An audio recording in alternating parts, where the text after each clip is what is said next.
ఏం చేస్తున్నారు అసలు మీరు? దేవుడు మిమ్మల్ని ఎందుకు పుట్టించాడు? చాలామంది చనిపోయారు, మనల్ని ఇంకా ఎందుకు బ్రతికిస్తున్నాడు ఆయన? కనీసం మనం వినే వాక్యానన్నా గ్రహించి దాని ప్రకారమన్నా జీవించాలి కదా.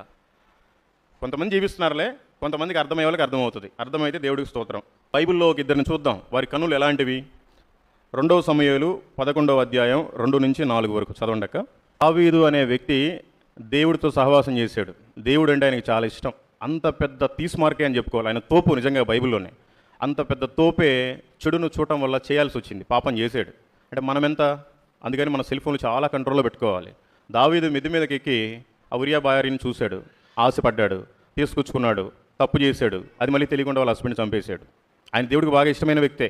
మరి ఆయనే తప్పులో పడితే మనమెంత? అందుకని మన చూపులు చాలా జాగ్రత్తగా ఉండాలి. దేవుడు ఖచ్చితంగా మనం చూసేది ప్రతిదాన్ని లెక్క అడుగుతాడు. చెప్పాలి. అందరూ అనుకుంటున్నారు ఎవరు చూస్తున్నారులే, మన సెల్ ఫోనే కదా ఇది, మన సెల్ ఫోన్లో లాక్ ఉంటుంది, ఎవరో హిస్టరీ కూడా చూడలేని. ఆయన దగ్గర చాలా డేటా ఉంటుంది, అదంతా కలెక్ట్ చేసి పెట్టాడు, మనకి అక్కడ పెద్ద స్క్రీన్లో చూపిస్తాడు.